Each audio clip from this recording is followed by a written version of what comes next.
cards become good when your opponent plays their good cards as well for when they do that. Although it looks like it's going to be Warlock? I don't even know now, because I thought we just looked at 2 Shaman decks. Oh yeah, we but did. Yeah, never mind. That was not me messing up before chat starts keeping count. I am innocent in this. Yeah, it's okay. So it's going to be the Warlock versus Shaman. So scrap some of the stuff I was starting to blab on about. And we can talk about this one instead, because I feel this is a very good matchup for the Handlock here.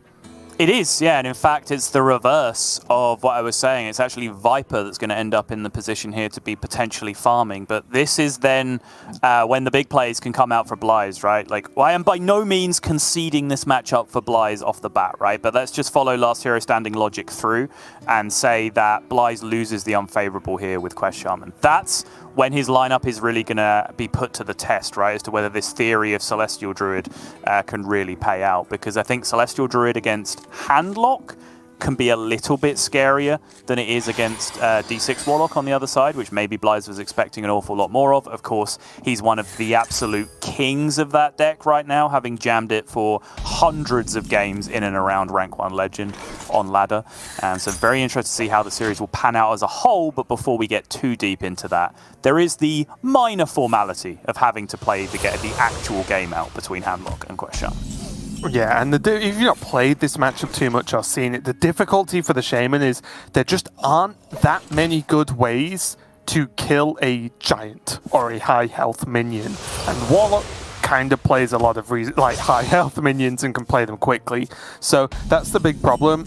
The additional factor as well is when Blize or the Shaman starts to do things like this and goes a little bit wider, most Handlocks are actually running double Soul Rend, as is Viper in this list. And like one Soul Rend destroys that board, and there often isn't any refill, which is where your favorite card, sort of Vivid Spores, can come into play in the late game, right? That's one way that it can go. If the game goes into that sort of late-ish game scenario, if you can Vivid Spores a board, maybe with the help of Blooms, then at least it's not easily clearable for the Warlock.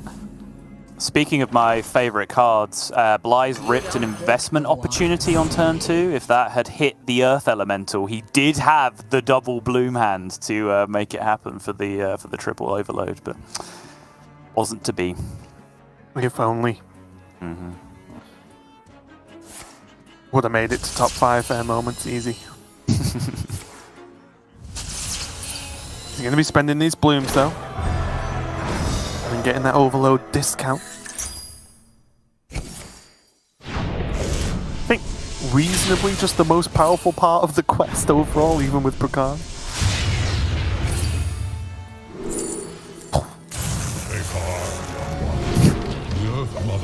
Yep. Blize just absolutely pushing tempo as aggressively as he possibly can right now. Yeah, interestingly enough, that was another moment, right, where we had a player could have summoned a 5 drop, if I'm wrong. And he chose to go 6 instead. Yeah, likely would have. Yeah, I'm pretty sure he had that opportunity. Ends up It's just lightning bolts, right? Yeah. He gets rewarded for it with the Cairn, though, which is obviously resistant to Soul Rend, which is a big deal. But again, if you're going to hit any of the... Well, I suppose Inara doesn't fit the bill, but if you're going to hit potentially Earth Elemental or the Raz off it, I think that has a lot of upside to it as well. But certainly any of those minions are easier to remove than a full-blown Cairn Bloodhoof. So certainly rewarded for that for Blize. This is the weird thing about the deck. Like, look at Blize's hand. It's a coin and a dream, really, at this point. Yeah. And Viper can probably take a hit or two before he has to fully clear the board, right? He can still clear a bit of it off now if he wants to use this null. Maybe even just go for a touch on the 2/2. Let the 5/5 Cairn stick. Because if the null continues to live, then that just trades into the first half anyway. Yes, agreed. I also think it's kind of a rough spot to Soul Rend in because so many of your good cards are left remaining in the deck, right? You do have to evaluate the quality of your hand before you start ripping Soul Rend willy-nilly in a lot of positions. So 100%. And in a weird way, it's for both of those sides, right? Viper hasn't drawn any of the big hitters, so that's a reason not to Soul Rend, but also Viper can do this, which is another reason not to Soul Rend. Exactly. Because like I said, this is now challenging Cairn. Blize did get hold of Perpetual Flame, so he can't get the first trade, but again, still a relatively weak turn there for Blize, even with the 3-2. I love it. I love this reckless abandon approach to playing this matchup from Blize. He recognizes he's in a bad position. He's just trying to push as hard as he can, be as aggressive as possible, play for tempo as much as possible. And I think it's probably his best shot overall at getting out of this, because he's only a couple of overload cards away, and then, you know, maybe guidance off the top at that point, and he's right back in it, right? Yeah. A really interesting approach. Sorry, I'm just like staring at Viper's deck list as well, because he has double Battlemaster in hand. Most Warlocks have cut one to help fit in Neophytes. Oh, that's a big deal. Viper isn't playing any Neophytes, and he's running that Rustrot and a double Battlemaster, so in terms of deck building, again, kind of interesting. Unstable Shadow Blast, though, so this Earth Elemental isn't long for this world. I mean, it's a huge minion that does demand to be killed, but two, it's just another overload card off the top, which was enormous there for Blize, because it now means he can get the party started with Brukan next turn. Has Novice Zapper in hand for the final proc, so has it all lined up, potentially. Viper's at that secondary power spike stage here for Handlock, which is the 10 or less cards in deck. Yeah, he skipped the initial power spike. He didn't do anything in the early game. Yeah, within those 10 cards, I believe, are Flesh Giants. No, one was burned to the Soul Rend when it did end up getting cast.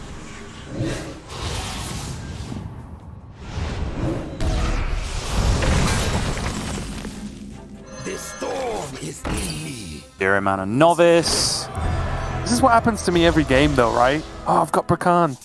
Wait. There's nothing else you can do. I mean, Diligent Note Taker's not a bad draw. I said if he top decks Guidance, he's suddenly back in the game. He is so back in the game if he top decks Guidance now. I think it's important here for Viper to try and tap.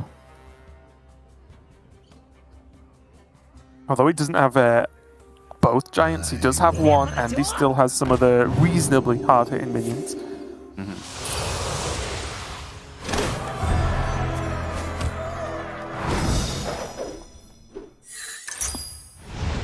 It's the Netheron, but is currently only sat at 8 cards, so even Raised Dead is only going to fill him up to 9. I believe he's 1 backfire played, 1 backfire burned with the Soul Rend, so his ability to fill up his hand quickly is quite limited now.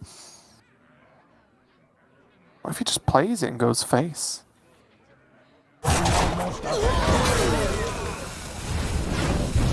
Okay. What? I kind of love it. Just play the Ravager and the Netheron and just go face. Yeah, I think instead of playing the Netheron, you just play a Battlemaster there instead. Oh, sure. It's a similar sized minion, and you just push a bunch more damage. But actually, like the philosophy behind that play, I'm actually kind of on board with.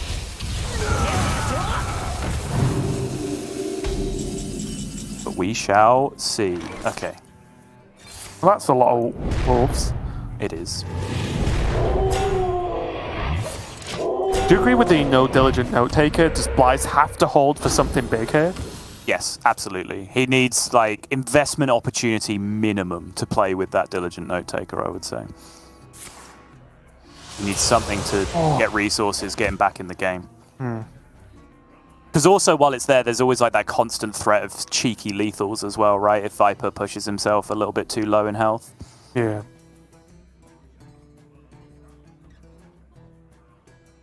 I think Viper just pushes through all of this, right? No point Soul Rending. So many possibilities. Oh, okay. Like this. Allows for a ton of good trades. It's the Wind Fury out of the lifesteal as well, which I think is a super underrated factor. Could he not? Wait. Can't he play the Null first instead? Oh no, it won't cut it right. It's not got the mana. Nope. Stop. That would have been insane, right? If you could play the Null with Wind Fury. But no, not quite enough. Does get the Giant.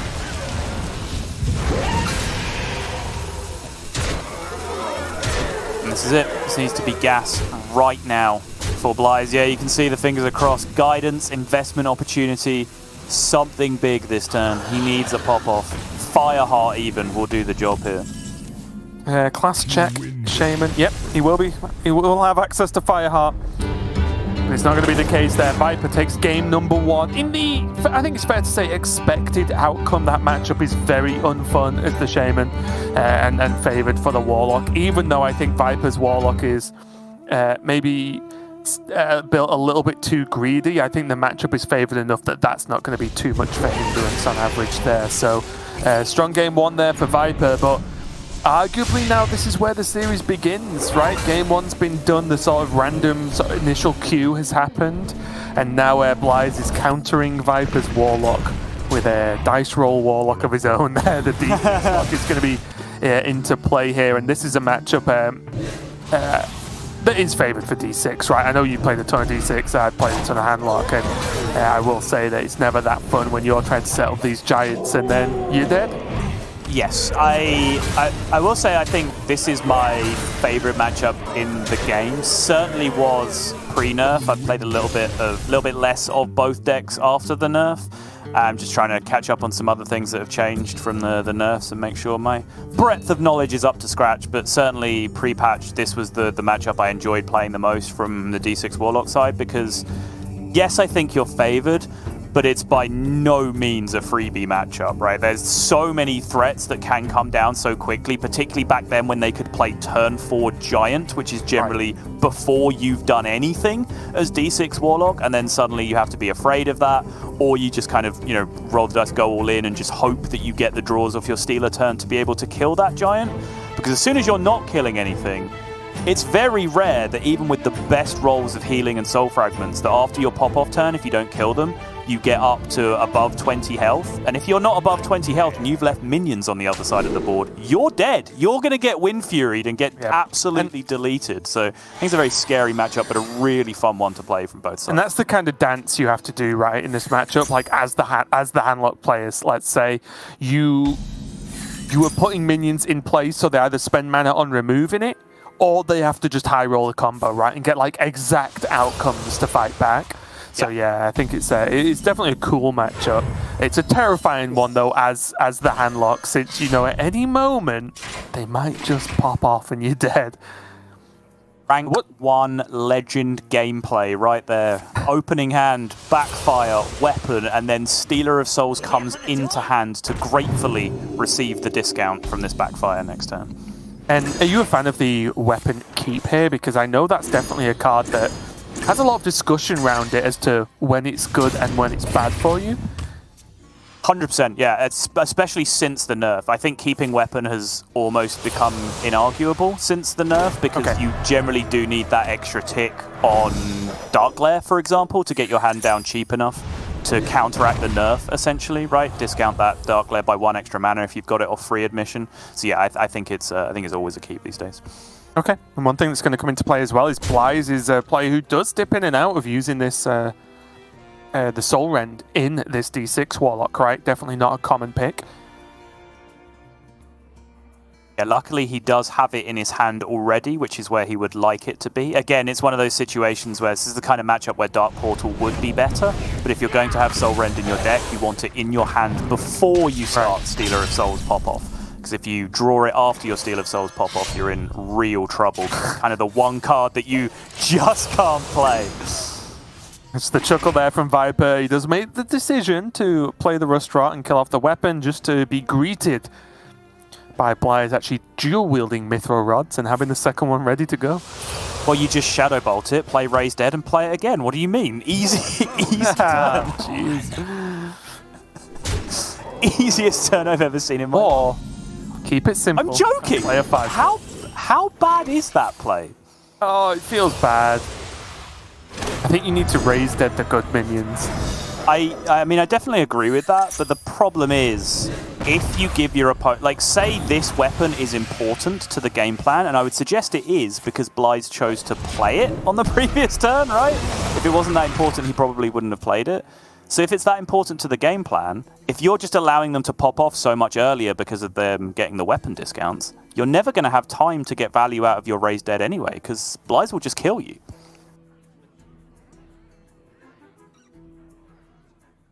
Oh, Have I compelled you with my argument? Yeah, well, I'm thinking about it.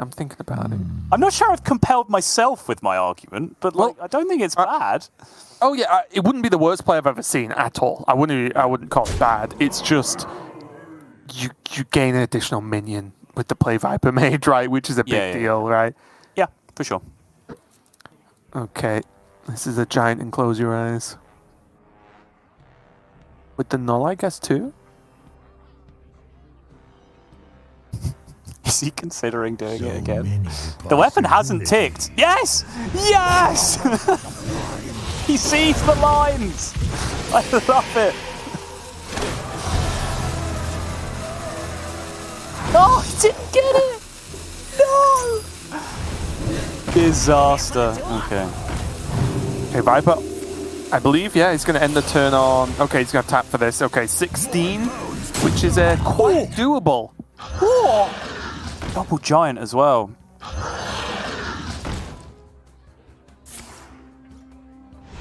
So, Blize just has to go and win at this point. He's off, yeah. With double Dark Lair in hand, he's guaranteed. He goes Stealer, free admission. He's guaranteed a Nightshade Matron. Nightshade Matron costs health, discards the Hand of Gul'dan. And so the pop-off ensues. We do need some kind of theme music if this deck sticks around for turns like this, right? Yeah. Or we need a player view cam where you can just watch. There's a secondary camera over Blize's shoulder, and you can actually watch him execute the turn. Yeah. You tune into Grandmasters one week, and the players are just all wearing GoPros strapped to their head. Why are they... What? And then someone plays D6. You're like, oh, okay, yeah, that makes sense. It's just a great idea, you know. Won't even charge for that one.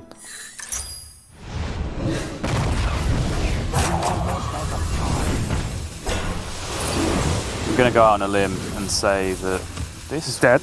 not overly complicated from this point. Actually, he's kind of starved of stuff at this point, unless this coil hits pay dirt, which it does with the backfire. Okay, now you have to place your bets as to whether Blize has killed him here. I'm going to say yes, although the turn ended right. The turn ended, which is never a good sign for our dear D6 players. Yeah, Blize does not look delighted with the way this has gone. I think he's missed out. So I think if you feel the lethal slipping away from you, you switch priorities very quickly to killing those giants, right? Because Yeah, clear that's the where board, the big throw can come into play. He looks fairly happy with how things have gone. So I'm suspecting he managed to do that. Which he did, basically. Yeah, so if people are watching that asking, well, why didn't he just play the Tamsin first before he played those Shadow Bolts? Because he didn't have time. From his perspective, he was still waiting for that animation to go off with the Tamsin, and so he played those just Shadow Bolts prioritized killing the minions. 10 minutes before that Yes, he Tamsin did. showed up on his screen. And that's the speed you've got to play at. And now recovery phase for Viper. Can he make this happen? I think he starts with backfire. Is that ever a thing? I mean, I'll do the due diligence. Actually, he's closer than I thought. 2 out of 8 on Tamsin right now. So he can raise dead to 5 out of 8, backfire to 8 out of 8. But the problem is then Tamsin doesn't come down this turn. I was more thinking to just activate the Bristleback. No, I'm with you. It's just I was immediately fishing for my opponents at 7. Is there any bizarre world where I kill them this turn, right? But no, I don't think that's a realistic possibility. Sometimes it's just there and way shorter. because it was. Yep. Yep. But yeah, sometimes there's those weird outs that you don't immediately spot, like raise dead to complete quest, and then you have like Tamsin Shadow Bolt or something for a bunch of damage that you weren't expecting. That's lethal. Darkness for you. And just like that, the important factor, although of course Blize didn't do it all in one turn, he got the objectives complete, right? He got the giants killed, and he popped off a turn and pushed Viper down a lot whilst having a huge board. So Blize, I think the most important part here was just ticking those boxes on his first go at this turn. Yeah, and that's kind of stage 2, stage 3 of getting good at the mechanics of this deck. There's a whole area of strategic stuff that I'm not going to go into now, but if you're just trying to understand the mechanics of how this deck works, step 1 is you just kind of basically understand how all the interactions work. Step 2 is you try as hard as you can to kill your opponent every single time you do it until you get suitably good at it. Step 3 is recognizing when it's not worth trying to kill your opponent anymore, right? When you're going to run out of time, when you don't have time for all the animations, and then you have to reassess priorities. And those priorities could be clearing board instead, just using some healing cards out of your hand instead, just making sure you get the Tamsin in play and don't worry about doing anything else if that's important to the particular state of the game. There's like a lot of different positions that you do have to divert to. I think Blize did the right thing, but at the same time, I'm never going to let them get away with it. Gabby would have killed them. I'm just going to say that for any lethal now. Just regardless of deck, regardless of situation. Most importantly, though, in this series, Viper is going to respond to Blize's victory with that D6 Warlock with his Mage. And again, I know your own personal statistics aside, this is generally a good matchup for the Mage, I feel. And I don't think the changes or the nerfs have overly changed the outcome. Strong disagree, Raven. Yeah, Okay. I'm shocked. Yeah, I think particularly because we're looking at this build, I will sit here and have the argument with you. I think if you're playing double Apexis Blast, like maybe you've got more of a leg to stand on. But I think this goes back. I think the idea that Mage is favored against Warlock comes from exactly what I was just talking about, as like mediocre Warlock players not understanding the priorities on their pop-off turns, not managing their health, trying too hard to kill the Mage and then lowering themselves to 5-6 health or whatever and just dying to Fireball. I would expect and hope that Blize puts on a bit of an exhibition here as to how to deal with Mage. One thing I will say in terms of builds, now that you mention it, is Blize is playing Soul Rend. I mentioned it as a good factor in the previous game, or a potentially good factor, whereas in this one, it's definitely a negative. It's not a card that Blize really wants to see throughout any of this game. All right, flow off the top. Viper is happy with this outcome. And gives the exact same reaction to his opponent's flow, the 3-mana card. Hits double Dark Glare, which is not terrible, actually. Pretty good combination with the hand that Blize has, arguably. I suppose one Stealer, one Dark Glare would still be better, but that's very close to the nuts because he already has a Stealer about to be discounted by the Rod. It's what's kind of interesting about the deck as well, isn't it? That these free admissions, there's not just a this is the best, this is the worst, because it is relative of what your hand looks like, where you are in the game. If you have weapon equipped, for example, like there's a lot of factors. You can't just say, okay, Dark Glare 2 of is the third best. You know, it does actually alter, right? And it's another level to understanding the deck. Yeah, and sometimes it's just different plans, right? Like you'll get a particular combo of cards, and like, okay, well this means I pop off on turn 7. This means I pop off on turn 6, right? It's just like kind of a reaction to what the individual combination of cards is from the free admission, and as you were saying, the context of the rest of your hand. What to do? What to do? Can go Hot Streak Fireball here, yeah, very nicely spotted from Viper to complete step 1 of the quest line and get a fire spell banked into step 2 and get 6 damage banked into your opponent's face, which is a very big deal as well in this matchup. And we've already seen how important keeping an eye on those little tricky quests can be, right? That we've already seen someone suffer from that today, so definitely important in this series that Viper keeps it clean in terms of his play. Great draw with the touch, getting discounted by the first proc on the Mithril Rod, meaning that Blize could fit that in that turn alongside the School Spirits. You can see now his hand is lined up and ready to go. This is Screenshot City. This is the turn 5 hand that kills you. Stealer, double Dark Glare, Backfire, all discounted by Rod. Yep, and there is the reaction from Viper. And Viper had a rough turn having to go cram session with the Thalnos, better than nothing. But he did get hold of the water as well, so there is progression within his own game plan, and then he's just slapped in the face by some demons. Coil is lovely, but he is still going to need a little bit of assistance. He still has a tap available in this as well, since he's gaining so much mana back from the Dark Glares. There's always a difficult decision to make about whether or not you want to use that Soul Shear, for example, because, you know, Common Wisdom would say use some of the mana on the left-hand side of your hand since you're getting so much of it back from the Dark Glares anyway. Soulshear would heal you up as you go, which is nice against Mage, but it also adds animations to your turn. Right. If you're ambitious, is a bad thing to do. So now at this point, do you think priority for Blize would be to get Tamsin down? Yes, absolutely. I think he's very unlikely to get out of this with any kind of lethal setup. This very next draw would need to be Hand of Gul'dan to get discarded by the Nightshade Matron in most situations. So the goal is just to do 8 damage to yourself, have 5 mana, play Tamsin. And you can tell he's a pro because he did not end the turn on Matron like I do and then regret my life decisions as it discards Tamsin into the void. Really nice turn though, and I think... Great catch, actually. and I think this is what you talk about a lot, right, in terms of your goals changing throughout the big turn. And as even I called that, like, it looks like just a get Tamsin on the board turn, and Blize achieved all that with nothing too bad coming out of it. I think that was pretty flawless, honestly, if that goal is the end game for that turn. But you are absolutely spot on that Blize did very well that turn at high speed to recognize the disaster, because if you haven't seen that interaction, if you complete quest with a Blood Droplet Nightshade Matron and you don't have a card more expensive than Tamsin in your hand, you play the card, it's in play, it's been played, so you do get hit by the health damage.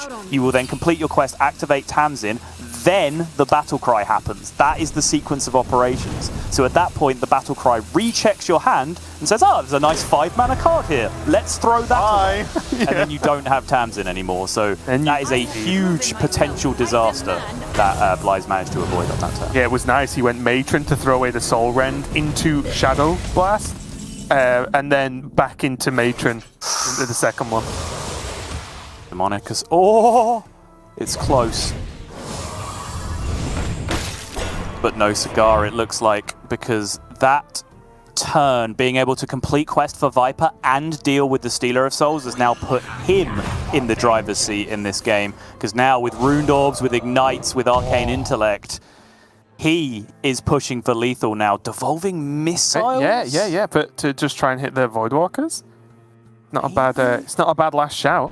Yeah. So he could get the fire spells that targets minions. So if he kills one, that's right, involving the other, right? So there you go. That's it. Good job. That's lethal. Yeah. Wait, just first flame. Flame. What? He can do it this way, right? Sure. Thanos, and then yeah. Okay, yeah. Poison. That is the significantly more complicated way to achieve the same goal, yes, absolutely. Yeah, Viper takes the victory though, and Blize popped off, had some good strong turns, but it just didn't quite chain together to get there.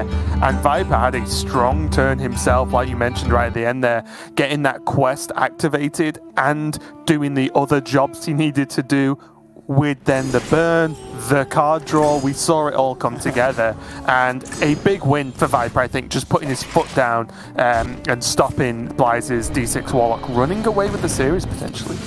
Yeah, huge win, and very nicely played overall from both players, I would say. I think Viper recognizing a couple of key spots there as well. Fireball face, changing the interval over his quest line, like using Hot Streak into Fireball over 2 different stages of the quest. It was very nice. That 6 damage going face, of course, ended up being relevant, which is a huge deal. I think, sequencing on that last turn, fishing for lethal, everything was very nice on that overall. Even though the way to kill at the end was weird, there's nothing wrong with it. It's just as technically correct as anything else in that situation. So yeah, very nicely done overall.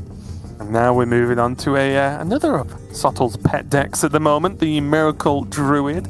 And I will say it's definitely a deck where, one, I imagine the average player has not tried this list. It's a bit of a weird one.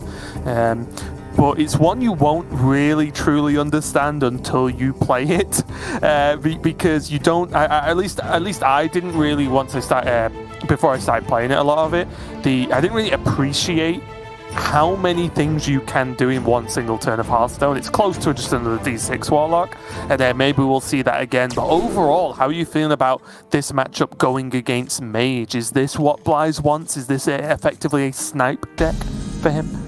I think he'll feel very, very comfortable. Yeah, I don't think he's particularly scared of Mage at all. There's always a risk with this deck where, you know, if you don't hit ramp and if you don't hit alignment, you're in trouble. And it does tend to be both. I think people overstate the, oh, I didn't get alignment, so there's nothing my deck can do. You can just ramp and play like Solar Cenarian and then have like a normal Anaconda pop-off turns, kind of similar to what the other version of the deck does, right? That just plays Anaconda and more token cards.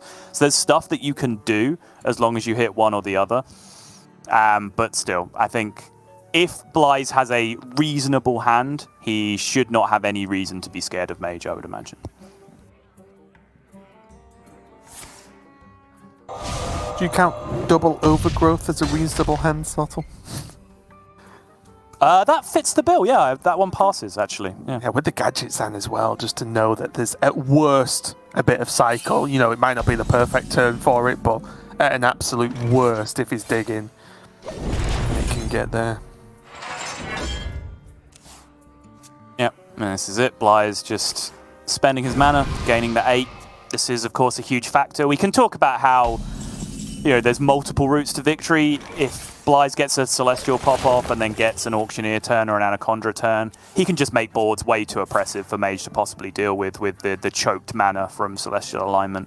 But there's also the alternate win condition of just gain 80 armor over the course of the game. And then, yes, Mage theoretically has infinite damage, but they're not going to have access to that infinite damage while you are still also making 8 drops and so on with Cenarian throughout the course of the game. Right.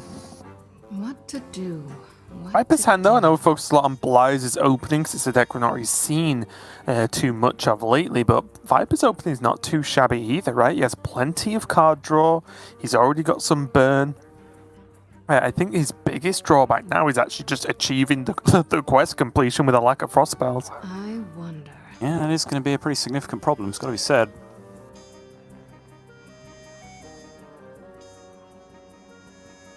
Is it just Prime? Like, is that where you're at in this matchup? Just put a Prime in your deck and hope something happens? I don't even know.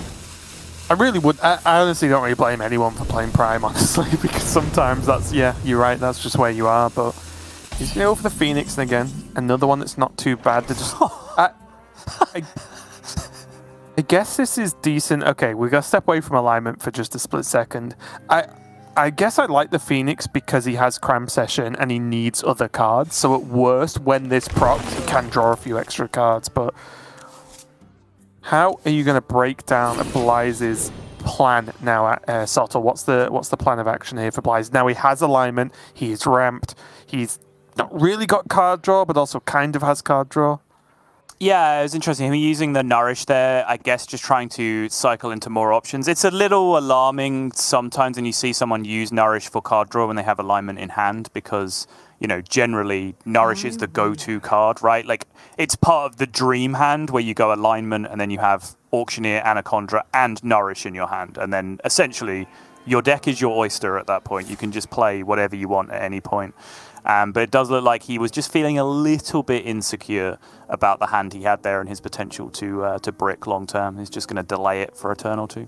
And for any of those who don't know, when you alignment, you obviously go to effectively 0/1 mana on your turn. The Nourish gives you 2 mana crystals and ramps you, which then allows you to play 2 cards and so on and so on. And then with Anaconda, that becomes 0 mana, so you can start doing very silly things. If you're wondering why Nourish is a great card to have when you're on 1 mana, basically. Yes, Nourish being unique in the ramp that Druid currently plays in that it gives you full usable mana crystals that turn. Exactly. So post-Celestial, it's 1 mana, gain 2 mana, literally, that you can play that turn. Like, it's just good. And looks like this is the turn. Yep. Was a little bit interesting, I think. Blize values the card best in shell over 1 additional draw. Oh, instead of cycling it that turn Yeah. before the Celestial alignment, yeah, I can see that argument, but you know, 1 mana 2/2/7s is nothing to be sniffed at, I would say. Oh yeah, and again, when I say interesting, I don't mean bad or good. I mean I'm genuinely interested because I think in that position I would have cycled it for, you know, another Nourish, just something better, you know. But yeah, just cool to see that he's keeping it there. And it's another easy guaranteed spell to play with gadgets and in the future as well. I think now that I look at it, this was part of the motivation as well, right? Is that he wanted to Celestial directly into the Phoenix turn to make that turn as weak as possible. Whereas if he'd have done it one turn earlier, Viper would be having 2 mana this turn, which you can do twice as many things with Phoenix at that point. It's unlikely to have a massive impact, but it would have an impact. Oh! Nourish would be the game ender in this hand, though. It's the exact hand I was talking about, but there is no bother for Blize at all. He can just ramp with Overgrowth, and there you see it. You see the nod. That is a nod of, yeah, all right, game over. Let's go. And before everyone throws out the laughs there, yes, Viper coined out, but it made sense to open up hand space for him with that cramp session. It just looked, at first he played cards, like, what the? Oh, yeah, that makes sense. Refreshing Springwater looks like a good card when it costs 1. Not gonna lie. And you've just flowed.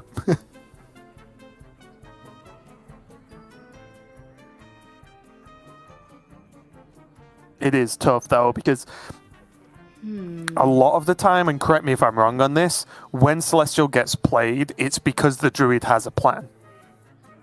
A lot of the time, right? They're not going to Celestial with no follow-up mostly. So Viper's got to consider what the best and medium options are, I guess, what Blize can do in the next turn or so. Like, what's the best case for Viper and what's the best case for Blize? And basically just play to whatever suits him the most, right?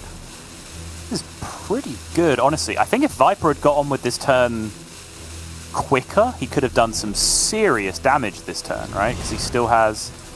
Yeah, exactly. Fireballs going all over the place. Still has a cram session to play. I just don't know if he's going to see the outcome of this cram session at this point. I don't know if it would have actually ever really ended up mattering, but it's so much potential damage with Incanter's Blowcast already.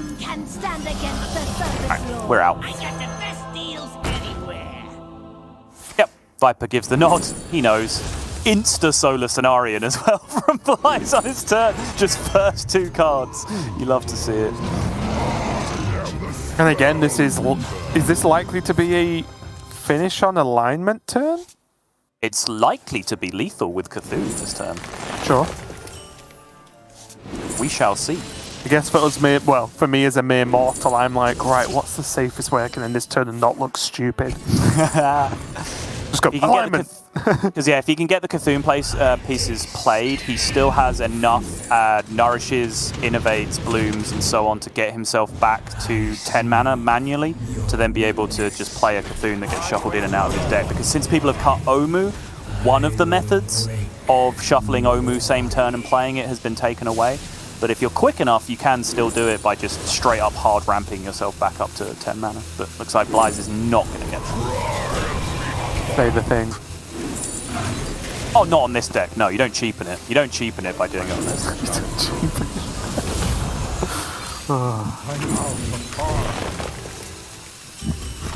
You can see there, though, it was the last card, right? The Cthulhu piece was the last card in the deck. But again, it just doesn't matter. Blize made strictly the better play, ended on Celestial and just ended the game just that little bit quicker. Blize, they're going to even up this series now, and I believe, let me just check, that means there is Shaman left for Viper, because he played Warlock twice, played Mage twice, just Shaman, so Druid versus Shaman, and I'll be honest, not played this matchup too often, so I'm not 100% sure on how this is going to play out, because it's kind of strange, right? Shaman can go wide nice and early on the board. Just checking out Viper's list, it is the Spirit Alpha list, so it doesn't have the Earth Elemental. So he can go wide, can do those aggressive Shaman openings, which Druid can be susceptible to. But I feel like if he doesn't exactly get almost max aggression, this is just going to happen to him again, because Shaman does seem to peter out in the mid-game. Time and time again that we've seen it, right? And mid-game is when Druid's at 10 mana, drawing 100 cards. Yes, and I do find this matchup quite interesting. It's a matchup that I suggested we tested during our practice session with the casters yesterday. It was the matchup where Derek was getting miserable because I was just beating him up with Druid over and over again. But I do think it's an important one to know and understand because you're spot on. Like, there are a few very aggressive cards in the Shaman deck. You're looking at like coin Entrapped Sorceress into Entrapped Sorceress, right? That's a ton of damage against Druid because it's not going to get removed. Same deal, but one of the cards is Feral Spirits instead, right? That's a little bit more vulnerable to Lunar Eclipse, but it's still going to represent a lot of damage building up quite quickly. So Shaman can do a lot of damage very fast and really scare away the alignment plays. The problem is, any turn you overload as Shaman, Druid can then Celestial Alignment and take 2 turns because you get no turn. You have overloaded mana crystals on your following turn, so you get nothing. And that's easy to play around when they have 7 mana. What if they have 6 mana and their hand is Innovate Celestial Alignment? Then what are you going to do? Just not overload for the whole game, right? And you start to see how these problems can compound and get quite tricky for the Shaman. And Druid's scary enough when it has 1 turn. Never mind 2. So we'll have to keep that in mind while we're keeping an eye on this game so far. Viper's opening hand isn't terrible. Yeah, he does have... Oh, okay. So Charge Cell is yeah, it's got a lot better, especially because this is unlike most matchups. At least I feel I've talked about here. Charge Cell is not something we're likely going to see saved up for an 8-9 whatever drop. This is going to be played out probably as soon as possible as a 3-4 drop. You know, whatever's relevant at the time. But it's probably going to be nigh on a curve play here for Viper, I imagine. Yeah, I think 4-drop is generally a good sweet spot for this matchup, but it does, of course, rely on your hand, right? Like, if you don't draw enough overload cards to get it to 4 by the time... You're not waiting, right? Your only real pressure, you're not just going to play 0 pressure to try and get more pressure later. It's just not the way you beat draw. Oh. And already looking to the bottom here, Blize's hand, Overgrowth, with an Innovate for next turn, Fungal Fortunes to refill the hand effectively, and then options with Feral Rage or Solar, plus the cards drawn. It's, at least for me, all piecing together pretty quickly for Blize. It does need that crucial piece, though, because as much as I said, you know, it's not necessarily always about alignment every single game. I did also then outline just how punishing alignment is in this matchup in particular, right? Like, it's brutal against Shaman, so... Forget everything I said about alignment. You need it. You do in this matchup, yeah. Could you repeat that? But it makes sense, right? Like, you're never going to outvalue Quest Shaman by just playing a couple of Cenarian wards over the course of the game, right? It's just not going to happen. And the immediate answer. And look at the nod. Viper's making the big plays, right? Okay, if Diligence sticks, I get double Charge Cell. Can I do this or do that? Can I Lightning Bolt twice or something? Right. The options are there. No. Blize says it instantly no. Kills off the Diligent Note Taker and says you ain't getting that. Move along. Bloom, Bolt Face, Charge Call. That's a 4-drop. Yep. But this was the sweet spot. Like I said, Viper needs to just do anything he can to be as aggressive as possible. Because look at his hand now, right? Well, what's he going to be waiting for? It's one of the reasons I've seen, and I forgot the name of the card, unfortunately, but the 2/3 that kind of acts like a Mana Tide, that soaks up the additional draws, and then when it dies, they go into your hand. I've seen a few people play that in this list because of this almost exact issue. Ooh! Is that the Goose? That is the Goose. That's such an insane pan out as well. I don't think I've ever made this play before. Blize clearly has. He just sees it immediately. Oh my. Bait Solar Growth into Malagos. Does he have enough health though? That's the question. Because there's 9 showing. One of them is spell damage. He's going to bail on it, right? Yeah. Body of Cthulhu, playable nature studies might open up a few other options. Should he actually more of Cthulhu here? I think you're a spend your mana gamer, right? Oh, no, sure. This way, next turn, you can kill a thing, make a 6/6 taunt, right? If you really need to, which I think is important. Yeah, I did start my sentence before I saw the best in shell drawn, to be but yeah, I think this is much better, right? There's almost no world in which Viper gets through this, right? I don't even know what the draws could be at this point. I mean, he has Perpetual Flame in hand.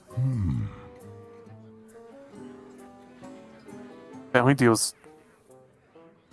he's never going to get through and push a reasonable amount of damage, right? Oh, no. He's never hitting face for significant amounts this turn, but I think he's still in a very good position in the game overall, particularly with the Spirit Alpha draw as well.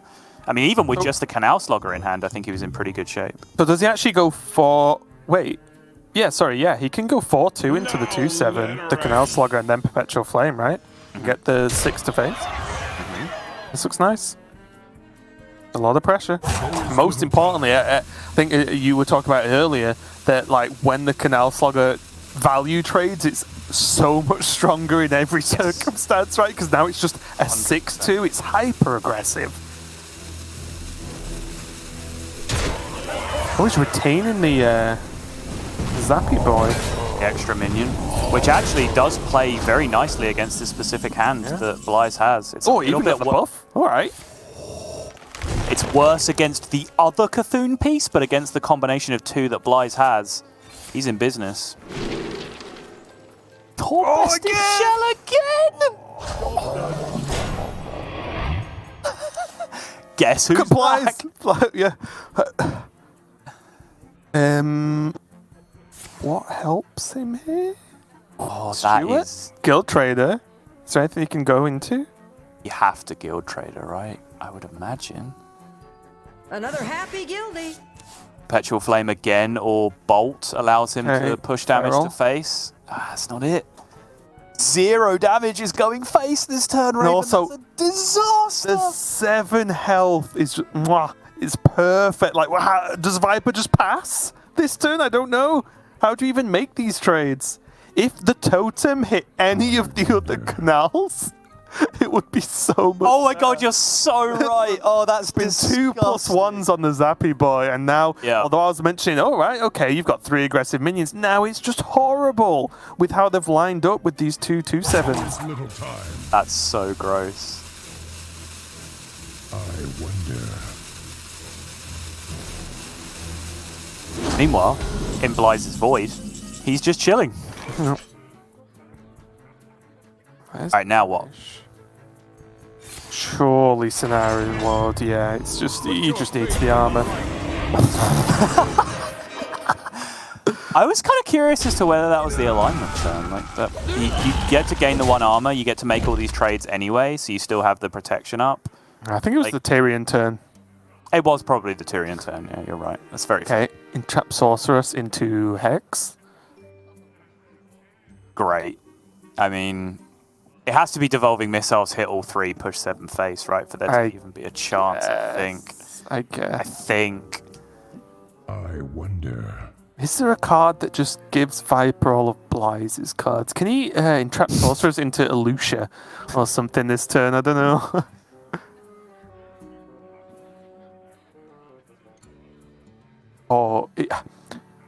Viper looked so good with that opening, right? He got so close. That was kind of the opening we were outlining at the beginning of the game. Aggressive enough. The Canal Sloggers, of course, looking huge with value trades and then threatening 6+ damage. And it's, best in shell ×2. What a card. Yeah, absolutely gross. One of them discovered as well off the nature. Yeah. Even more brutal. And it's a hard one to take for Viper, I'm sure, because I think he played it really well as well, the spots he engineered in the early game. I love the decision to push slightly less damage on the previous turn to preserve the extra minion. I think that was very smart. If the totem just hit any of the Canal Sloggers, it would have been so much easier as well. There'd be 1 less minion on board. He's gone pretty wide, though.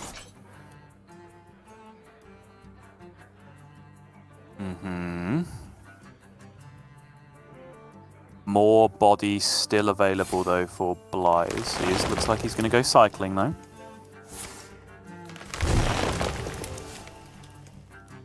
Alright, besides this is the alignment turn. I'm not like 100% convinced this is a better alignment turn than the previous one was, but I'll trust Blize judgment. Well, I was actually already looking at, can he just double Cthulhu this turn?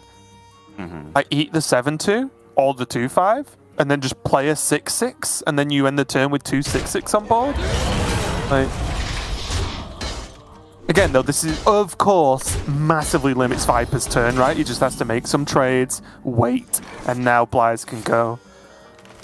In which he has the Cthulhu turn, right? Which is the big kicker, right? I talked about it before, and like Blize is just looking for that overload turn, but it did feel relatively safe on the previous turn as well, but maybe I'm just a little bit too reckless. Oh, Lunar Eclipses everywhere, boom! Oh, Eye of Cthulhu, more body. Head, shoulders, knees, and toes at this point. It is. Absolutely. Oh, is it a bloom? Looks like he does want a bloom here, okay. Allows him to force out the nourish as well, I suppose. That makes sense. Best in shell, number 3. Play it, and Viper's going to concede. Oh, okay. Kill the 3-5, right? That looks like pretty much game and series wrapped up there for Blize. See if Viper can try and fight back against this, but it would seem unlikely. Oh, it's just... Honestly, every time I see a Druid turn like that from Blize, I always look up expecting a lot of mana from their opponent, and then you go, oh, 2. Yeah.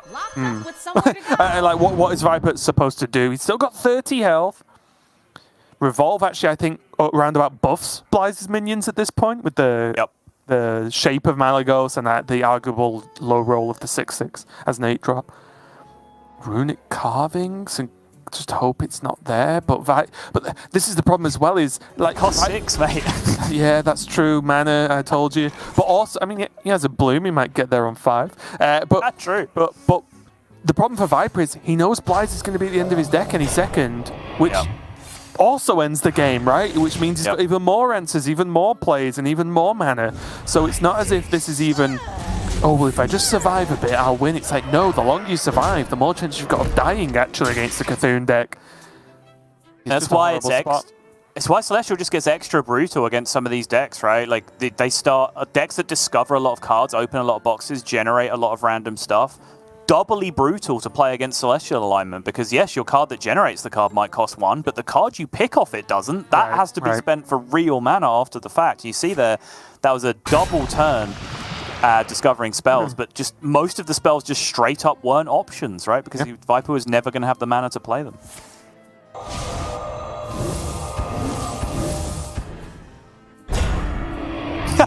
Bad. It's another Tyrion, but he did manage to devolve into an assassin, which is pretty sick. He's back. It's going to be the concede. Blize takes the victory with the Miracle Celestial Druid. Huge win for him there. There's the thumbs up. And again, his different approach to this lineup is getting the job done. This was a decided match, so Blize has lost a match so far in groups, but he is through to the top 8 now, so a strong win.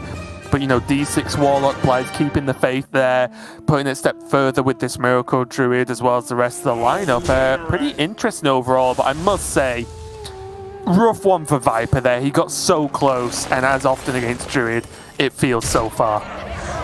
Yeah, and we went over live to a view into Blize Void. In Blize Void, there are no control decks. There's no mid-range. The board doesn't matter. There is only degeneracy and combos. That is how the world is run in Blize Void. Fantastic performance from him. I think this was a super creative line as well.